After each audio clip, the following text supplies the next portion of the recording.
to bring.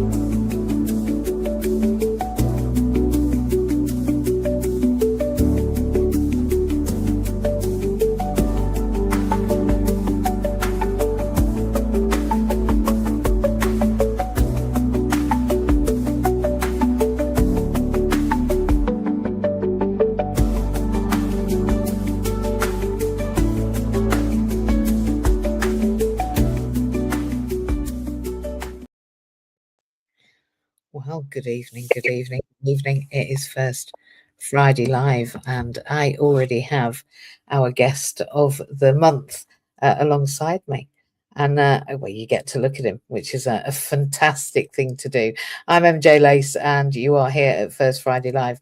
We're always here on a Friday and at 5, so it's easy to remember if you like alliteration. This is Curl, and he's a good friend of mine. I've known him a little while now, and he's I'm very grateful that he's deemed to use his very important Friday evening to be with us today. We're going to be around for about an hour. So if you are on Facebook or LinkedIn or on YouTube, we love to see you there. There are the ability to make comments in the chat if you'd like to do that.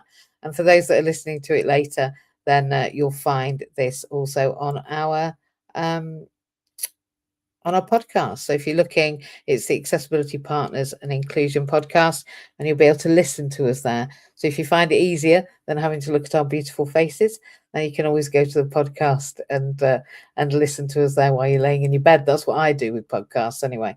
I listen to them in bed. So we have got a treat in store, I can tell you. I cannot wait to hear the stories and the answers to the huge number of questions that I've got for Curl this afternoon. But first of all, Curl, before I interrogate you for an hour, which is not going to happen, I can promise you, tell everybody, who are you? Tell me a bit about yourself. I don't know a lot really, so enlighten me. Okay, so my name's Keri Haslam, which is a very unusual name. I've never come across another one in all my life, and I don't know anyone else that's come across another Keri. So that in itself makes me unique. My dad was Jamaican, my mum was English, and I grew up as a gifted child, supposedly, which meant I was small, skinny, intelligent, with a black dad and a white mum. So I had Target written all over my head. But that made me a stronger person, and I've had a blessed life. So I've had quite an interesting life in business and a quite interesting life socially as well. So that's me in a nutshell. And I specialise in strategy and visionary planning. Okay, I like that visionary planning. Yes, I think so do I. I think visionary planning is something that's up my street too. And I think we both have experience of the disability world. A lot of the people that come on this podcast and this video cast, and certainly First Friday Live, have the experience of the world that I'm in. And my world is, as many of our listeners and those that watch these lives know, I'm a permanent wheelchair user, full-time wheelchair user, and I'm in the disability world, and I've been working all of my life. You've worked in a space that's a little bit different, I think, in that for most of it you had a corporate career with one of the biggest brands in the world, and I want you to talk to about that in a moment. But what led you really to be in, well, I'd say my world, but our world, the disability world? So corporate career to disability world, what brought you here? Well, when I was 50, which was a while ago now, I started experiencing problems with my back. So I've always been a very sporty person. Done a lot of basketball, a lot of football, a lot of swimming, and suddenly I had these unbelievable problems with my back. I woke up one morning, I couldn't move. I went to my GP and he told me it was old age. You know, it happens. And I wasn't prepared to accept that, because what happened was if I could push through the pain, my back would suddenly click and I had movability again, and it was all right. But when I was bad, I was really bad. I mean, literally, I couldn't walk. And after many MRI scans and what else, they discovered that I had a degenerative spine problem. And they said it was just a matter of time before I would end up in a wheelchair, which for me at the time was horrific. I couldn't imagine life in a wheelchair. Thankfully, I'm not in a wheelchair. I've continued doing sport and moving and all the rest of it. But it made me realise that actually, at any given time, you know, I could be in that space. Anyway, continuing the theme, it was always at the back of my mind. I've always been into sport. I had been at Orange for a number of years, which was very successful. Worked for a number of blue chip companies. I set up my own business in 2002, where I built the world's first mobile payment system. I exited that in 2007, 2008. I was too young to retire, and I saw an ad for a sports manager at a disability sports club called WAMSTAD, Windsor Ascot Maidenhead District Sports Association for the Disabled. And at the time, there was a number of SAD clubs, which is what they were called, which were clubs which were specifically set up for disabled people. Unfortunately, there's only one that's left now due to government cuts and lack of support and a whole load of things, which is wrong.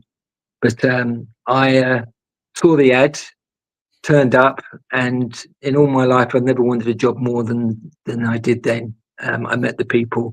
It was a 2-day assessment centre that I had to go through, which was bizarre. I'd been used to being headhunted and turning down jobs, and here I was working for this little organisation that wanted me to jump through hoops before I could prove myself fit to work for them. And thankfully, I got through the assessment centre. I got the job as sports manager. It wasn't long before I became the CEO. And one of the first things I did was rebrand the company from WAMSTAD to Sportsable, which was one of the most successful disability sports clubs in the country. So had representation at every Paralympics game since 1976. And I met a number of Paralympians, but also a number of youngsters, normal people like me and you, that were never going to be a Paralympian, but enjoyed the fun of being able to do something that never dreamed that they'd be able to do. So, I've seen archers hit the bullseye just using their teeth and their feet because they had no arms. And it's just fills you with inspiration. Every member had their own story to tell. And it was very difficult to go home and feel sorry for yourself for anything when you've seen people climb such mountains. 100%. I always say that I'm privileged to be in this field, because if you wake up and feel sorry for yourself, you're absolutely right. You've got half a dozen stories during the day which tell you that actually you need to just be thankful for your lucky stars, right? Just be grateful for what you've got today. It's fantastic that you've been in so many spaces, and to take a sports club like that and give people opportunities. The young people that I work with, we work now in areas such as blind cricket. Now blind croquet is something that we work with, is attempting Yeah, to bring and people. I know him well. I met him when I was at Sportsable. So Did you? Andy? yeah, Yeah, he won't mind me. He won't mind me saying that he's fantastic, yeah, and leading the way. And I've seen him playing blind croquet, right? And who'd have thought that would become something that hmm that people who are visually impaired would do? I yeah, think sport's important. In COVID, I raised money for a hand cycle and did a marathon. I didn't even know that I could use a bike. I yeah, literally didn't know until I met Karen Dart, the Paralympian, that hand cycles existed. A bit mhm, like I didn't know fruit was a carb until about 5 years ago. It sounds like I'm a bit dumb, but I don't yeah, think they taught us health and well-being at school. I think they mm, taught us that plate, didn't they, that said put your potatoes and rice yeah, and put your plate up like that. The worst advice that you could give. But I yeah. mean, the the industry is growing that we're in, and it's growing for all of those reasons: the food plate, the lack of advice, the way we eat, the way we live, as well as the fact that we're all living longer, and we're having children older, right? So 1 in 4 of us already are disabled, and that number is rising. And about half of us are employed. I think there's a 28% employment gap at the moment, where if you're able-bodied, you've got a job, and if you're not, you haven't. Um, but the added thing to that, apart from a difficulty getting job, as you said, 2 days in an assessment centre. For most disabled people, 2 days in an assessment centre is probably beyond their ability to get through. So those barriers are there. And then there's the fact that there's not as many jobs as there are as we'd like, and that many of those employers, find that challenging because they might not have the information. But of course, it costs more to be disabled. It costs more for our Yeah. cars. It costs more for our travel. It costs more for our food if we're on a restricted diet. About £1,000 a month, most people would say. So there's a huge gap, is what I'm saying. A gap in employment, a gap in understanding, and a gap in the power of financial equity. What do you see as somebody that's been in the industry, both corporate and then the other side of it? What do you see as the largest challenges we've got in closing that gap? Well, I think one of the biggest challenges is one of understanding, and probably one of fear for employers. If I take this person on, is he going to be able to do the job? Is he going to be spending more time out of the office than in the office? Is it going to cost me more money than it would taking on an able-bodied person? So that's one area that I think needs to be addressed, which is, employers need to understand and embrace disability, because just because somebody's limbs doesn't work doesn't mean that their brain doesn't work. And obviously in some cases that is the case, but there's different types of disability, and physical disability and mental disability are two different things. But there's an understanding that needs to be taken on board to a certain extent. There's obviously the other aspects of that, which is accessibility. So just getting into the building. One of the things I found absolutely amazing was during my time at Sportsable, we went to Bisham Abbey to play wheelchair basketball, and a huge new complex, multi-million pounds being spent, and 20 wheelchair basketball players with two wheelchairs, their sports wheelchair and their day chair, had a lift that they had to use to get onto the court, which would only take one at a time, and each lift took about 30 seconds to go up and down. So you imagine 20 people trying to get on the court. By the time everybody got on court, the time was over before we could even start the game. So there are certain adaptations that need to happen for people, but they're not insurmountable. And a bit of common sense in some cases needs to be applied.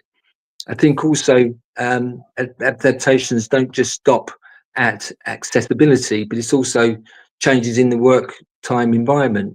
For some people, they may need to come in later and leave earlier. But that doesn't mean that they can't put in a full 40 hours. It may be that they spread their time over 6 days or 7 days, which for a lot of people, they'd be happy to do because they want a purpose. They want a reason for getting out of bed during the day. And these are the things that I think employers need to take on board. If they really wanted to do it or thought about it, then that adaptations could be made. I was just thinking about that common sense. It's not very common, is it, actually? And Common sense is not common practice.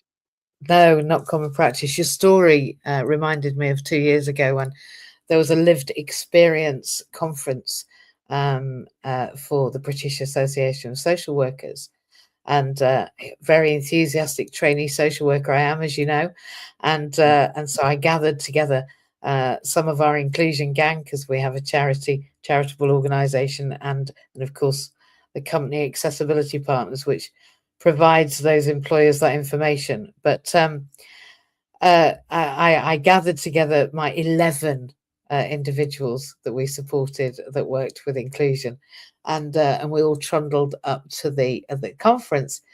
And I thought, oh, how exciting! All of these individuals of lived experience are going to meet other individuals, and it's going to be about them, right? This entire conference, and it was like we had taken a gang attack on the conference, because we were the most disabled people and the biggest group of disabled people there, and of course 95% of the individuals there were social workers or social work practitioners, and that lived experience conference had perhaps 4, I would perhaps suggest, known to the organisation individuals, and then I arrived with 11 new ones.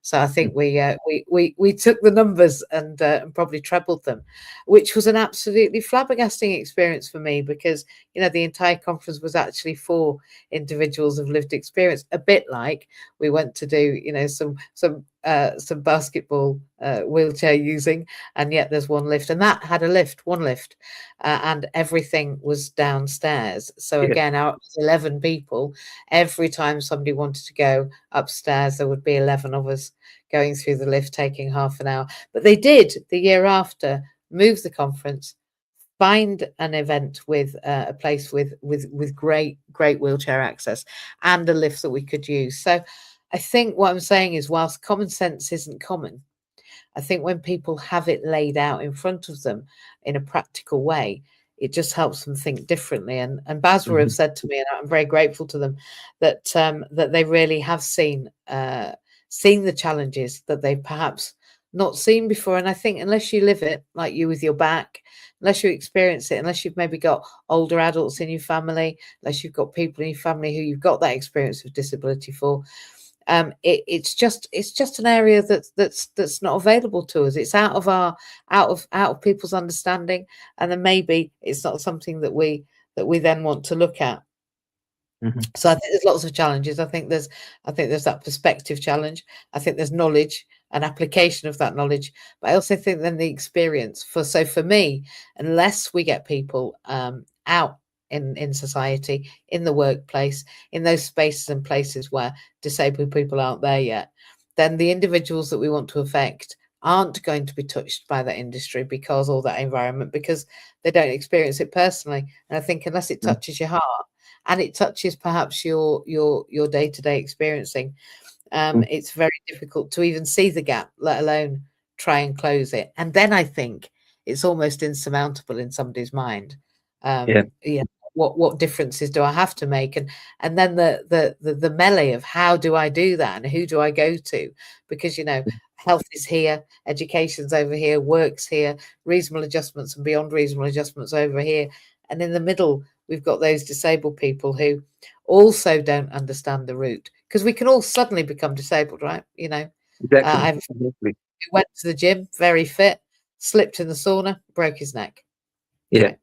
So we're either disabled yet to be disabled, or we're going to be by age or by life or by Yeah. uh, Yeah. by habit. So it's everybody's agenda, isn't it? Yeah, and the amount of people that acquire a disability is quite amazing, and it's a different kettle of fish. If you're born with a disability, then you don't know anything different. You adapt. You've got different challenges, but when you acquire a disability, you've got all of the resentment that goes with that as well. I don't know the actual numbers, but for a lot of people that acquire disability, they find they lose their job, they lose their loved ones, they lose their friends, they lose their social life, they lose purpose, and Yeah. they've got all of those things to overcome before they can even think about working or becoming a new person. And for some people, it's quite a long journey. For others, they take it with a pinch of salt, and it's a mindset. People talk about post-traumatic stress, but post-traumatic growth is a big thing as well. And I know a lot of people that have said their disability has defined who they are today. And if it wasn't for their disability, they wouldn't have been as successful as they are today. So, there's lots of opportunities for people. Um, Mm. but unfortunately, there's not enough opportunity in the workplace, and that's what needs to be addressed.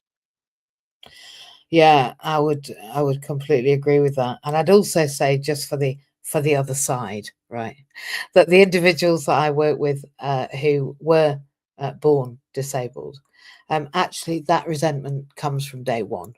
So Hmm. much as they're not as loud and as proud and as externalized as those that have acquired it, actually there's a deep-seated resentment in the fact that nothing's ever been accessible to them and nobody expected them to grow, become independent, get married.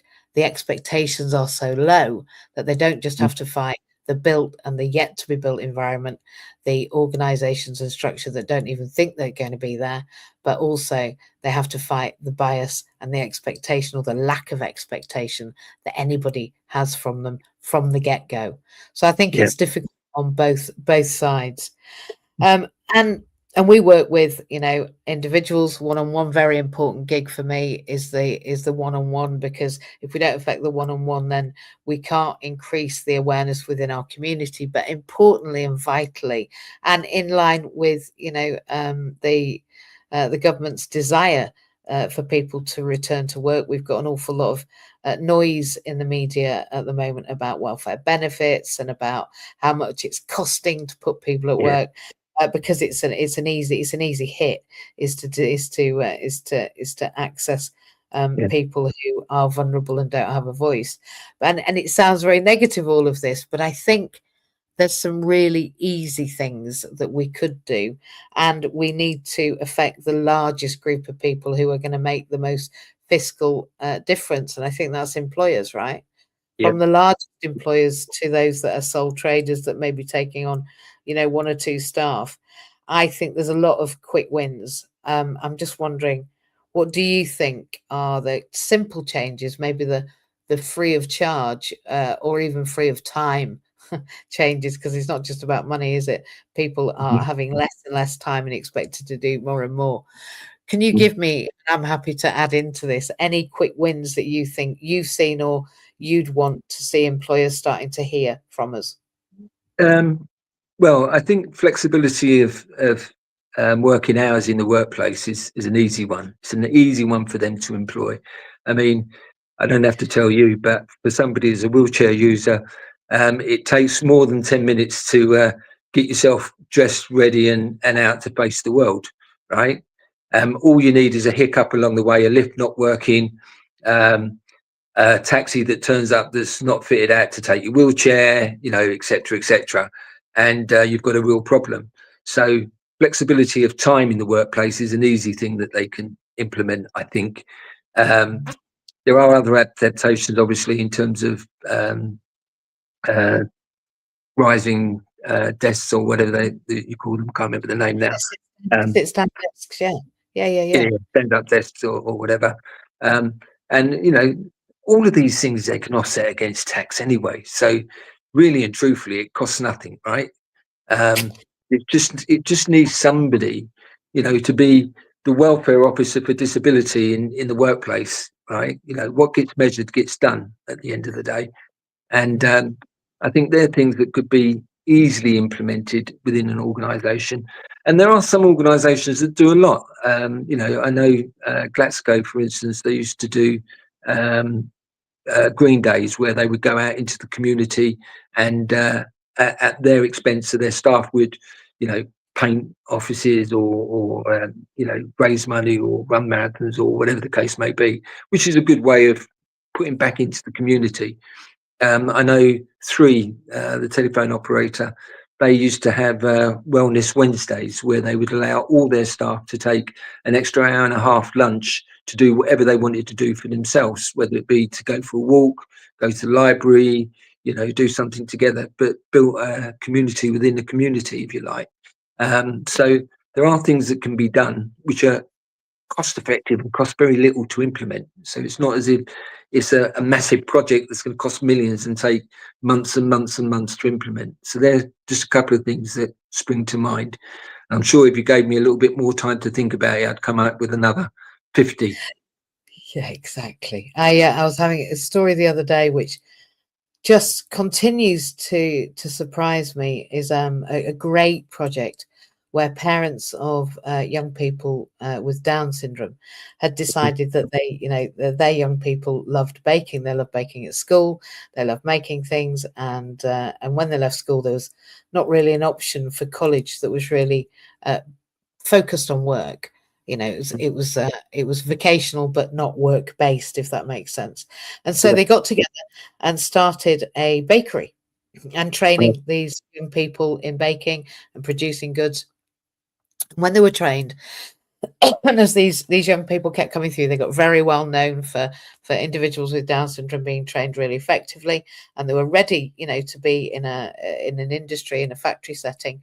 They went to a very local organisation that was much larger than theirs, and said we'd really like you to interview some of our candidates because we think they would be an asset to your organization, but our individuals can work 4 hours in a stint, whereas this organization did 8-hour shifts.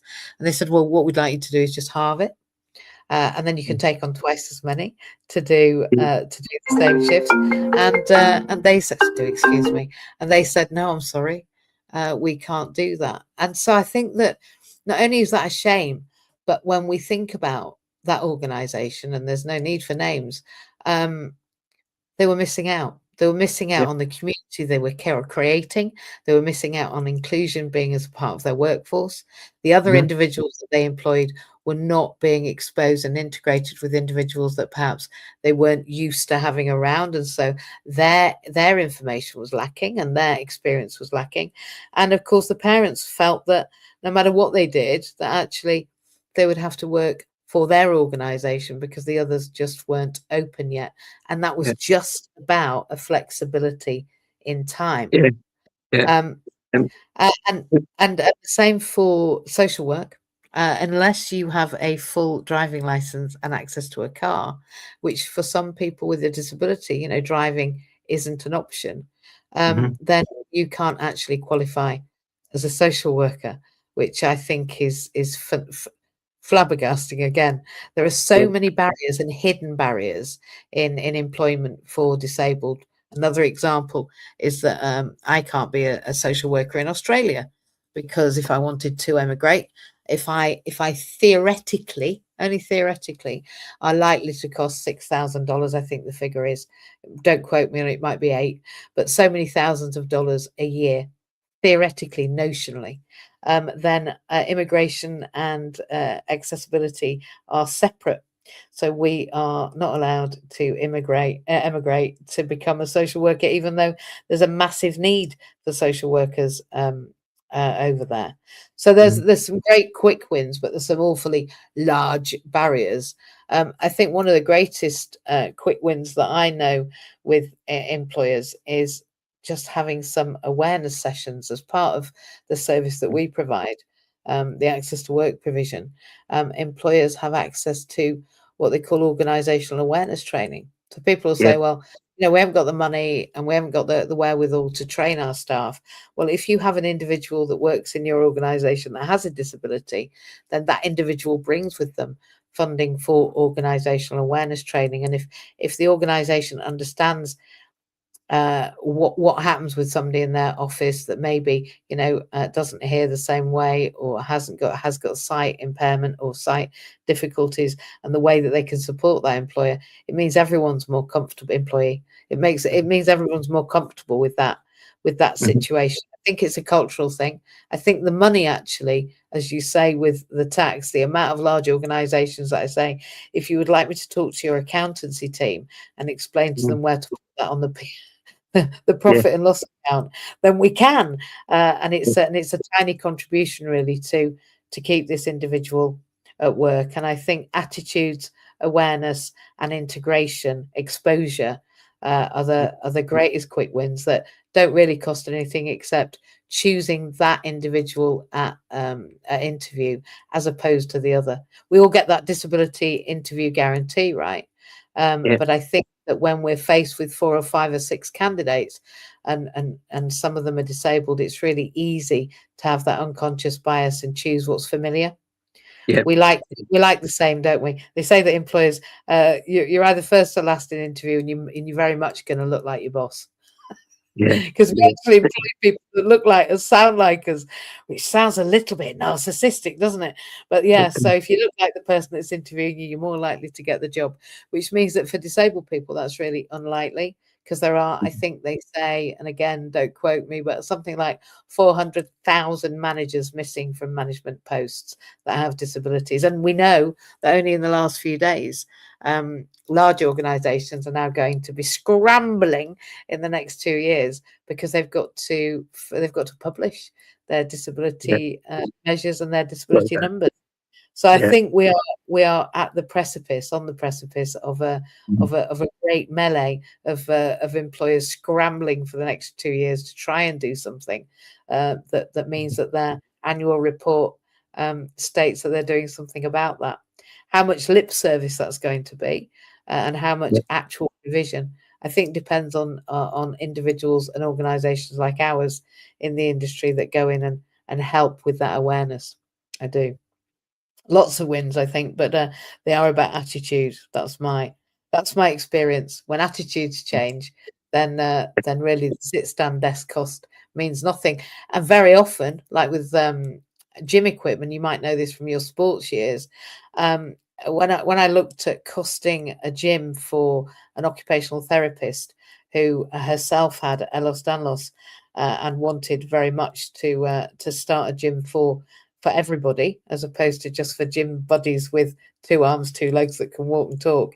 The cost of the equipment was the same. So she could Mm. access accessible slider side equipment for a gym that was going to be the same price as if she went for equipment that didn't have that. So very often we think there's a cost, and actually Mhm. it's just a change in thinking, isn't it? Change in Yeah. thinking. Yeah, I think it's I think we're about to see a massive shift. I certainly hope so. After 55 years of being around, I'm definitely ready for that change. So you describe yourself, and of course I've spent quite a lot of time with you listening to these, and I would agree. You describe yourself as a storyteller and an educator, which means that you are definitely somebody in my own heart. So give us an idea of uh, your life, maybe now or previously, whatever story you've got, really. But to describe or help people who all want to know about you, right? The ones that have asked me for the link tonight wanted to hear all about you. When I gave them just a snippet of who you were. Um, Mhm. what in a typical week might you do? Because people want to know what we do in a typical week, right? They just don't want to know Yeah. what we did Well, I came out of medical retirement. I think that's the first thing to say. do. So my life changed when I lost my wife 5 years ago now. So she had cancer, which is another type of disability that people don't talk about. She had breast cancer, which went to her bones and her brain, and she was given 6 months to live, and she went another 6 years. And that was a Wow. mindset. We made a decision that we were going to live with cancer, not die of it. So from that point on, my life and my approach to life changed completely. So we spent our time traveling the world and doing things, that were important to us, birthday parties, family gatherings, etc., etc. So really appreciating life, and that stuck with me. So now I'm involved with an organisation called Threshold Collective. I love helping young entrepreneurs reach their potential. I've worked with a number of entrepreneurs. They're an interesting breed of people. Um, and obviously, you being one yourself, you'll understand exactly what I mean by that. Um, but so I do that, and I work with a number of people in that regard. But a typical week for me is, in the first instance, looking after myself. So I do aqua aerobics 3 times a week. So I'm one of two blokes amongst 23 other women Like, in the pool, which is quite interesting. But that's the start for the day for me. I do taekwondo twice a week on a Monday and Thursday, which is again quite strange given my age and my disability. But the stretching and moving helps me, so that's a good thing. And in between that, I spend a lot of time on the phone talking to people who will be asking me for help or advice or guidance in various areas. And they're things that I enjoy doing. So, for instance, today I've been on the phone from 9 o'clock right up until today when I've prepared for this call, sort of helping someone do some firefighting, which wasn't really a fire, it was a fire in their own head and something that they had created. But I like to help people help themselves. And for a lot of people, they know the answers. They just need someone to give them a nudge and point them in the right direction. So that's typically what I would do during the course of a day. And in between doing that, I run my 85-year-old mother-in-law back and forth to the hospital. So she's got a number of things that she's facing at the moment, which is your point that you raised earlier on. So if we haven't been born with a disability or acquire a disability, we're going to become disabled through age at some time in our life anyway, if we're lucky enough to reach that ripe old age. So that's typically what I would be doing during the day. And in between all of that, I'm still trying to write my book, which is about a business life and a life in business, which sort of talks about what I went through whilst I was with my wife and her cancer, and ultimately when I lost her, and how my life changed. Mhm. I'm looking forward to that book, and I talked to you before we came on air about getting that book done. I'm sure thousands of people have told you to do that, like they have to me. You know, your story needs writing down, get it out there. People Yeah. want to read it. And I said that to somebody 5 years ago on an app. Actually, I noticed I had a scrolling banner at the bottom saying that I was founder of our Clubhouse room, and I am. And I remember opening a social audio media app that was on the Apple iPhone actually originally in COVID, and somebody gifted it to me on Valentine's Day. I opened the app and came across a health coach, and as I said earlier to you, that I didn't know that a fruit was a carb, which sounds ridiculous now. But I didn't, I thought carb was your potatoes and your rice. I was like, what do you mean fruit is a carb? And that health coach ran rooms every morning at 5 a.m. And I'm an early bird. I believe in the 5 a.m. miracle morning. I adore that time of the day when the sun is rising, when it's silent, there's nobody there, and I can meditate, I can journal, I can do some exercise. I can really take a moment, and sometimes it might be a Blinkist, which is a book in a blink. It's quite a quick audio summary of a book. It might be a chapter of a book I'm reading. It might be just a passage out of a a devotional text that I focus on in that hour. But it's an important time for me, and through that audio media app, I opened our own room. It's called Clubhouse, and originally people opened rooms, and then they gave the individual, i.e., me, their own house, virtual house, and so I opened my own virtual house, and there was two of us as members at that time, and I can remember saying to the chap, progressive MS. He's called Jew, Jew Goodwin, and he won't mind me mentioning his name. And I said to Jew, and it was just before really the last 6 months when really his voice was able to be used independently. And I said to him, what do you reckon? Do you think we should give this a whirl, Jew? There's only you and me. Do you reckon there'll only be you and me forever? And I think we're now at 5,500 people who Wow. come along and share, not all at once, but come along and share on a Monday morning at 7 a.m. on Clubhouse in MJ's house, actually, because that's what I named it when I got there.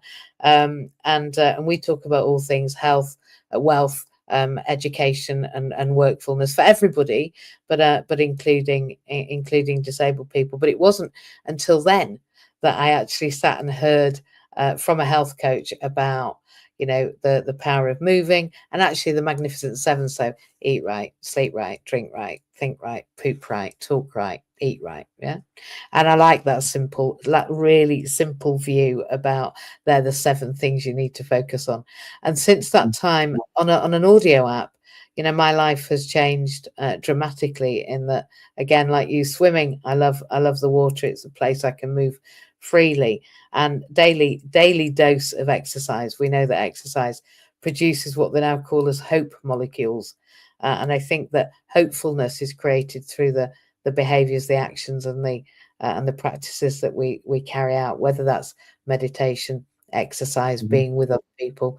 And I can only imagine how delighted the other ladies are in the pool when there's you, colleague, in that swimming.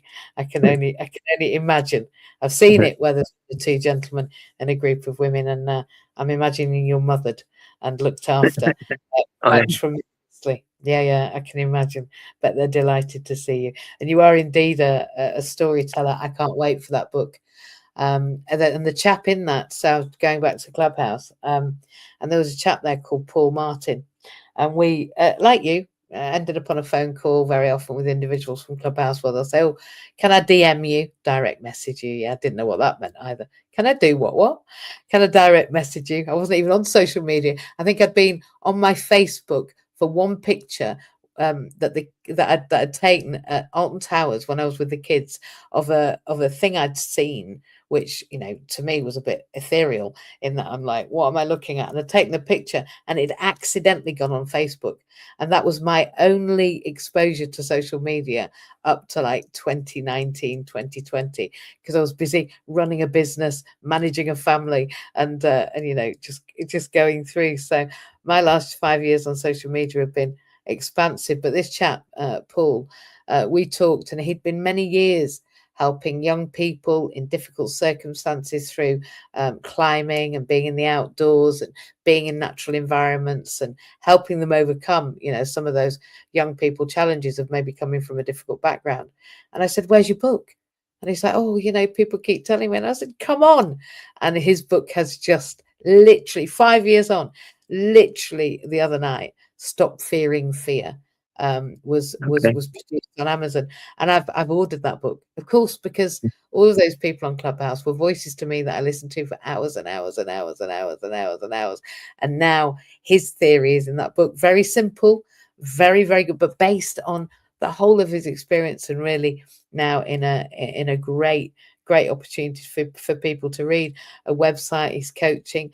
And I think that COVID was a challenge, yeah, because Mm. the world changed. But I also think that it gave us a shift in perspective. Yeah. And, so many people just pivoted, what they call pivoted, didn't they? Changed and shifted, and opened up their experience to say, hang on a minute, I'm not actually going to work for the big man anymore. I'm going to Yeah. think about how I can carve a life that I deem is worth living. Mhm. And it's lovely to see now, those years on, just how those people are doing. So I get that, wanting to, or enjoying, helping people firefight those imaginary fires, or the ones that they've created in their mind. And the world, actually, it's nobody's fault, is it, that we do that?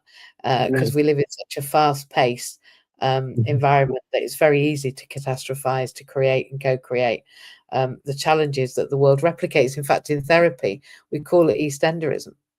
Yeah. Well, So, I always say my life has been full of many problems, most of which have never happened. or the others that you made yourself, right? Yeah. Yeah, that didn't happen, or we co-created them. Yeah. So in this space, which is huge, the inclusion space, and I always say that inclusion has a mahoosive U and S right in the middle of it. And I don't mean Donald Trump's, I mean the us bang in the middle of inclusion. And I won't write inclusion without putting a capital US right in the middle of it, because it is about us. It Yeah. is. It's not about you.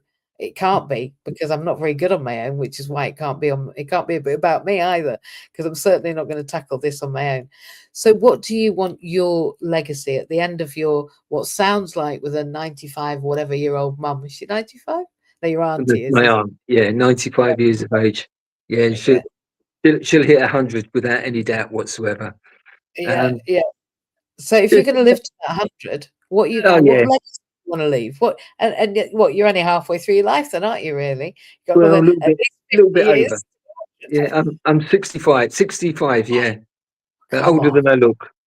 Yeah, yeah, definitely older than you look. You don't look like you're hitting 50 yet. So I think you could get away with saying you've got 50 years to your Okay. century. And nobody Yeah. will nobody will say otherwise. I'm 21, you see. I mean, that's the thing Mm. you don't Yeah. realize. But we've got a lot of years left. What are we going to Yeah. do? What legacy are we going to leave? What are you Yeah. going to leave? Well, What do you want I don't people know. to I remember? mean, I think what I would like is for people, if they remember me or mention my name, that they smile. I'd be happy with that. I love that. I love that. I think a smile disarms many and Mhm. provides communication that most people just recognize instantly. Bit like seeing a rainbow, isn't it? You Yeah. always know that on the other side of that rain, the rainbow is going to be there, and a smile can change your day. I think Yeah. just going around, so if you smile at somebody, often I find that people aren't used to people smiling, or they want to know what you're up to. Yeah. Yeah. And There is that as well. they reckon, that I'm sure you know this, that in 3 generations' time, it's a quite a chilling thought that in 3 generations' time, not even your family will remember your name. So we Yeah. need to make a difference. I don't know. I don't remember. I don't know the name of my great great great or great, the fourth one, grandparents. And I guess unless you go and do that family tree thing, not very many people do. No. But I do think that whilst we might not be remembered by our name, what we Mhm. do, the changes that we make with our Mhm. attitude and our behavior go on far further than we realize. I believe that the people that I in fact affected on Clubhouse and encouraged and communicated with, what their feed forward was involved that influence. So I don't think we can ever know the impact that we have on another human or another group Yeah. for many years after. I like to think it's not about what people know about me; it's about what I do in the dark, Mhm. well, Yeah. what I do in private, and it's about what nobody knows about. Mhm. Because the effect of that is that we're now in this inclusion space, and inclusion is being spoken about in boardrooms because they've got to now talk about how many disabled people they've got. It's being talked about in policy. It's being Yeah. talked about in industry. I just think now we need to get that down to practice and Yeah. embedding that into our And everyday. yeah, and I think mental health is a very important element of that as well. Absolutely. I mean, you talk about, you know, people that you've influenced. I know of two people who I've just rung out of the blue just to say hello and how are they. And many years later, they told me that just before that phone call, they were going to commit suicide. Mm, mm. You And know that, I yeah. was shocked. I think intuition's a really important thing. What Mm. one in two Americans now have a severe and enduring mental health problem.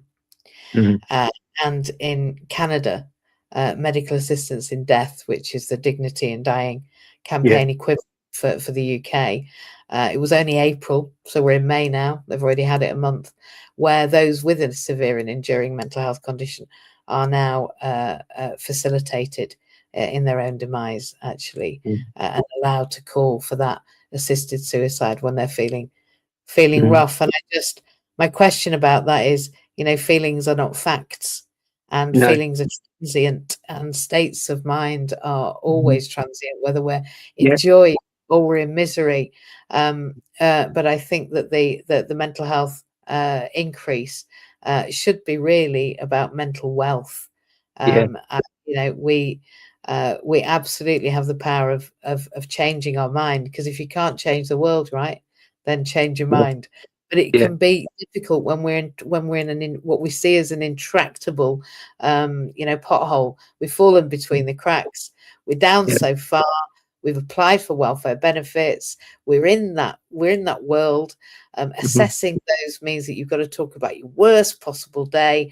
And I think the very infrastructure that we put mental health instead of mental wealth into Yeah. perpetuates sometimes the Mhm. the entrenchment in that arena. And Yeah. I personally am not keen on the idea of some of our pharmaceutical inputs with mental well-being.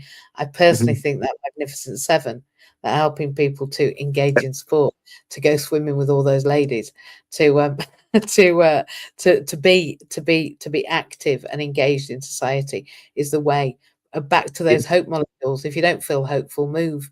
And I always Yeah. say to people, if you feel sad, drink water. If you feel happy, Yeah. drink water. If you're feeling like you should drink water, drink water. Water is the most amazing gift I think we've got. It's in our tap. We're lucky in this country. And if there's anything you're thinking about doing, drink a glass of water, because often the world looks a different space once you've got some hydration in you. Those Yeah. very simple things that actually I don't hear mental health practitioners talking about enough. Yeah, and when they do, is I think there's something about the language as well. I mean, you mentioned about when you're being assessed, they ask you about your worst day. Right. Well, you're having a good day. Why do you want to be reminded about your worst days? Why do you want to be taken back to that place? You know, you don't. It's Yeah, traumatizing. often asked, have you had any thoughts of harming yourself? Well, Nearly not all the until you time. mentioned it. No, you know. Absolutely, absolutely. And then if you do mention it, of course, then well, I don't now need to act on that. Whether it was a transient Mm. thought, and actually, suicide ideation, or the idea of oh, I'm going to cross this road and put myself in front of a bus, I think needs normalizing. Yeah. because I think we all have those crazy loop thoughts. And I think our mind's brilliant because it can imagineer anything it wants, but it can imagineer brilliance and it can also imagineer horror. And I think Yeah. normalizing the extent of the human imagination is imperative. And rather Mhm. than having a knee-jerk response to somebody talking about the idea of not being here, in fact, Yeah. none of us get out of here alive. That's the Mhm. truth. So talking about death, celebrating death, not celebrating suicide, but Mhm. celebrating the fact that we don't get out of here alive, thank goodness, or the globe would not tolerate the amount of people that were here. There has to Mhm. come an end.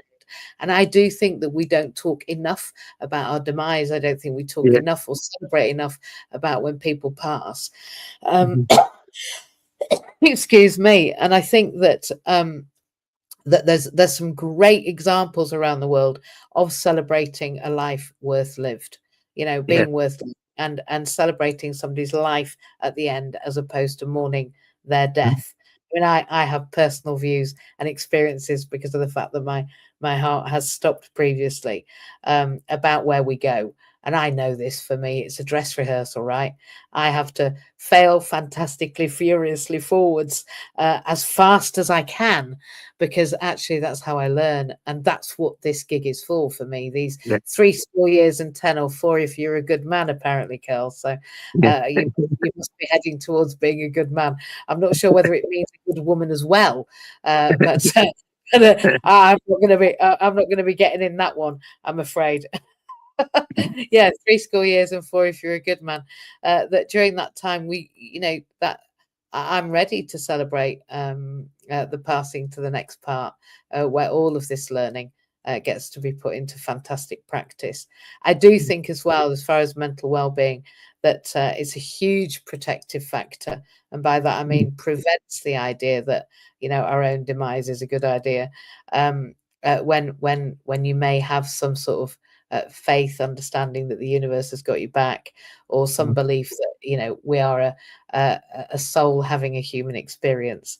Mhm. And for me, it does. And anyone out there that's feeling tough today, that's thinking that today's the toughest day you've had, or one that you don't feel that you can cope with, like I say, glass of water, have a sleep, any of those things that you think, because this too will pass. This too will Yeah. pass. It is And that's it. almost inevitable that this too will pass to Mhm. another state of mind, another state of being, or another situation, because things can get better really quickly, actually. Yeah. Yeah. Particularly if people want to reach out, please do, because we would love to hear from you. Now, we've Mhm. been quite harsh, that's quite a heavy topic. We've been Yeah. quite tough. I love the fact that you've shared so many important things. Um, but I've got a fun question for you, and you can take as long as you like about it. I love this Right. question, and it's one that was gifted to me, really. Um, but I've always known I was magic, Carl. Always, I've always believed in the impossible, and actually, me being here now is impossible. So belief in the possible, I believe, is a very powerful thing. But I was gifted two magic wands. I went to a client of ours' funeral, Hannah. That's my health coach that I talked about earlier. His wife had a brain tumor, which she had a fantastic operation for, that gave her another fantastic 11 years.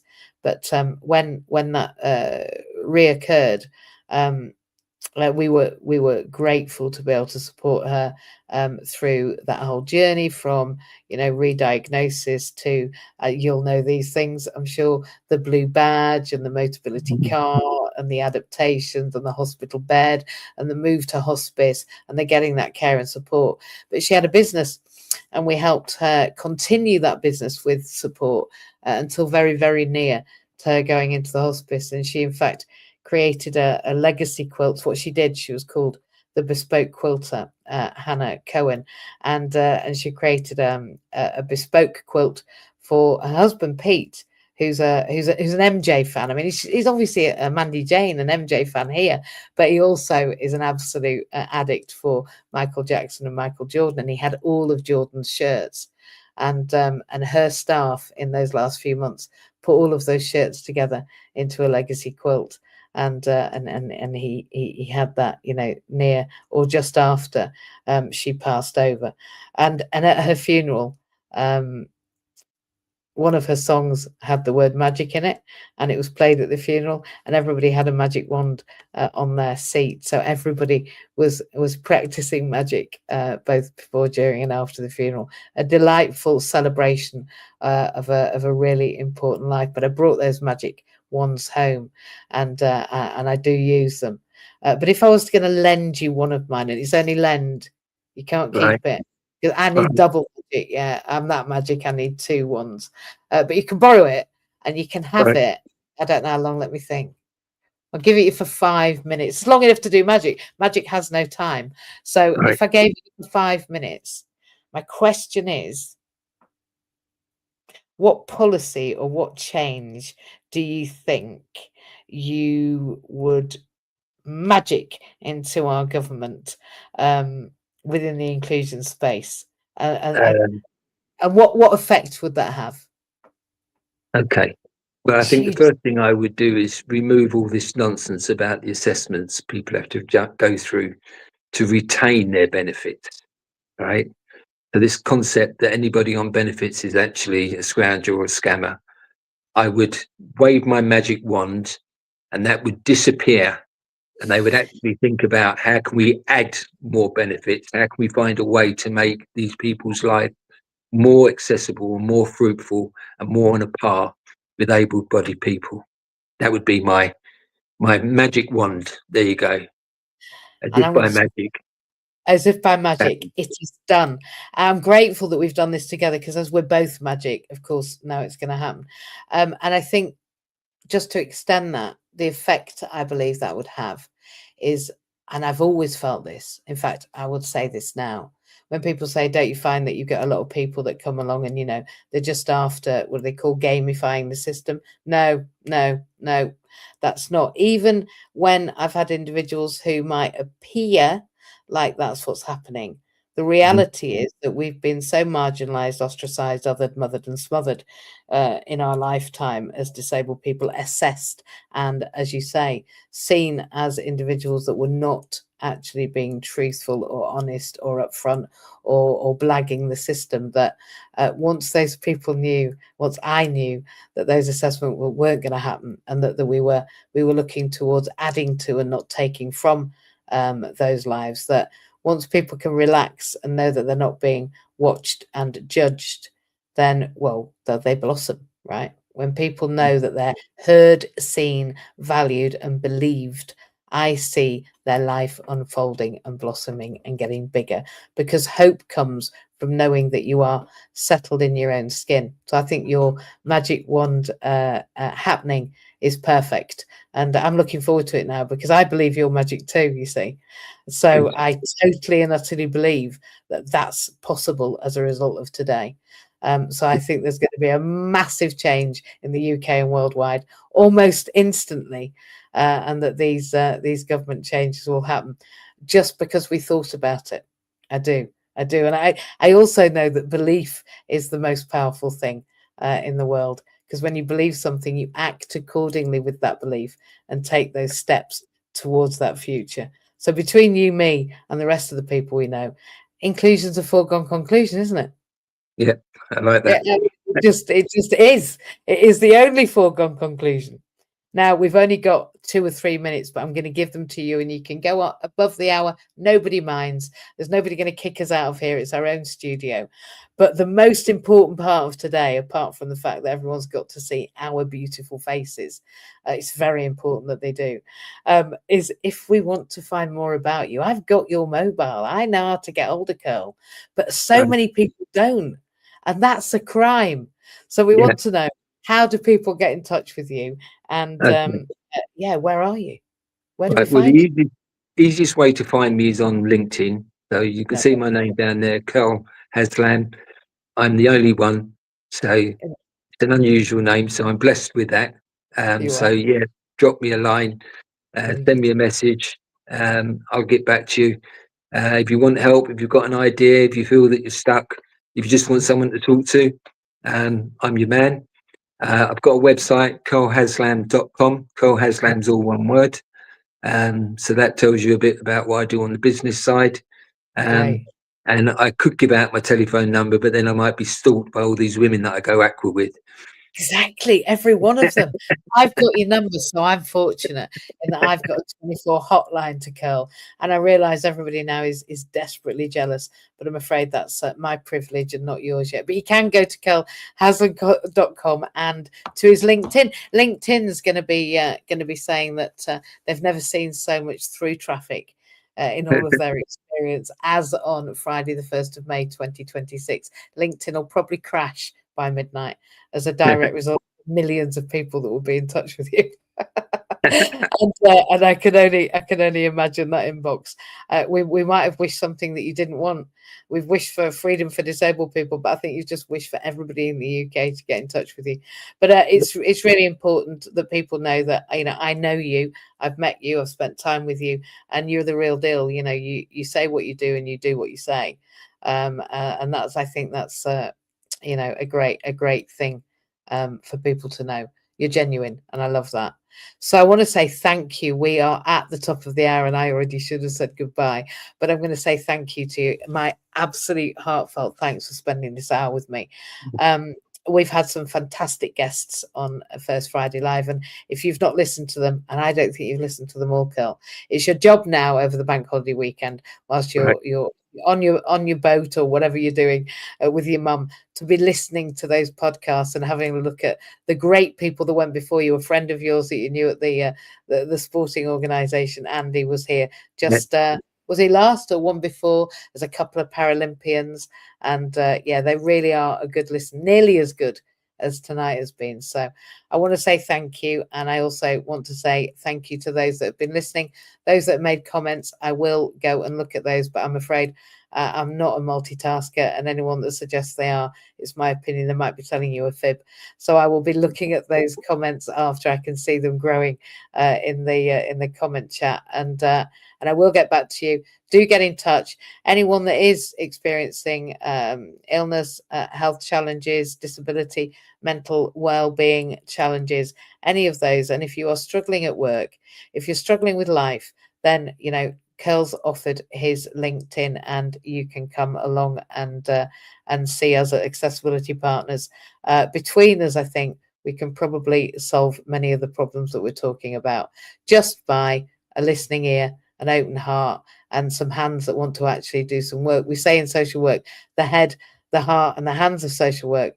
It's my opinion it should be the heart first, the head, and then the hands, because when we have a heart shift, then we have a mindset that works and hands that do the work that matters. And I think you couldn't be a greater individual to celebrate that or showcase that. So thank you for today. And And I thank think you. what you ought to do with me is say goodbye to everybody else, because if we don't say Yeah. goodbye, they get all offended. They're like, they Yeah. never said goodbye to us. So we will see you on the same Friday next month, and it'll be First Friday Live for June. So you're looking at the first Friday in June, and it's at 5. So First Friday Live at 5. And if you can't remember that, write it down. And we will see you in a month, and look forward to seeing who the next guest is. And I'll be honest, there's guests right until the middle of 2027. Wow. So I don't know the names of them, to be honest, because they've all got slotted in by my amazing PA. But yeah, I know we've got an exciting lineup. So get onto this First Friday Live and listen back. We'll be on YouTube if you want to look at the recording. It will be on the Accessibility Partners and Inclusion podcast. And look out on Instagram for those shorts. You're going to see yourself swirling through the Instagram in the next few weeks there, Curl, with some insights from this interview. So thank you and goodbye, everybody. Bye, and thank you.